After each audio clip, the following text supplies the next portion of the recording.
ಮಳೆಗಾಲ ಆರಂಭದಲ್ಲಿ ಸಂಚಾರ ಬಂದ್ ಮಾಡಿದ್ದ ಕಾರವಾರ ತಾಲೂಕಿನ ಸದಾಶಿವಗಡದ ಬಳಿಯ ರಾಷ್ಟ್ರೀಯ ಹೆದ್ದಾರಿ ಬದಿಯಲ್ಲಿ ಕಸದ ರಾಶಿ ಸಂಗ್ರಹವಾಗಿದೆ.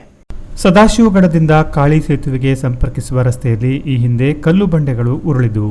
ಈ ಹಿನ್ನೆಲೆಯಲ್ಲಿ ಹೆದ್ದಾರಿ ಒಂದು ಭಾಗವನ್ನ ಬಂದ್ ಮಾಡಿ ಕಾರವಾರದಿಂದ ಗೋವಾ ಹೋಗುವ ರಸ್ತೆಯಲ್ಲಿ ದ್ವಿಮುಖ ಸಂಚಾರಕ್ಕೆ ಅನುವು ಮಾಡಿಕೊಡಲಾಗಿದೆ.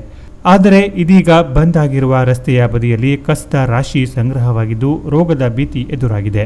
ಗುಡ್ಡದ ಪಕ್ಕದಲ್ಲಿಯೇ ಇರುವ ಚರಂಡಿಯಲ್ಲಿ ಕಸ ಎಸೆಯಲಾಗಿದೆ. ಪ್ಲಾಸ್ಟಿಕ್ ಕವರ್ಗಳು, ಮನೆ ಬಳಕೆಯ ಪ್ಲಾಸ್ಟಿಕ್, ಶಾಲಾ ಬ್ಯಾಗ್, ಕೊಳೆತ ತರಕಾರಿ, ಗಾಜಿನ ಚೂರುಗಳು, ಮದ್ಯದ ಬಾಟಲಿಗಳು, ತಿಂಡಿ ತಿನಿಸುಗಳ ಕವರ್ ಅಲ್ಲದೆ ಹೋಟೆಲ್ ಊಟವನ್ನ ಕೂಡ ಎಸೆಯಲಾಗಿದೆ. ಈ ಕಸಕ್ಕೆ ಚರಂಡಿಯಲ್ಲಿ ಹರಿಯುತ್ತಿದ್ದ ನೀರು ಸೇರಿ ಕೊಳೆಯ ದುರ್ವಾಸನೆ ಬರುತ್ತಿದ್ದು ಸಾಂಕ್ರಾಮಿಕ ರೋಗ ಹರಡುವ ಭೀತಿ ಸಾರ್ವಜನಿಕರಲ್ಲಿ ಎದುರಾಗಿದೆ.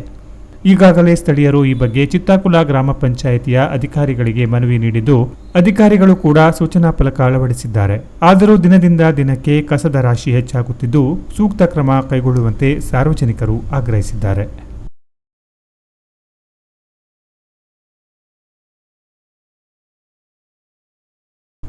Canara plus news, Karwar.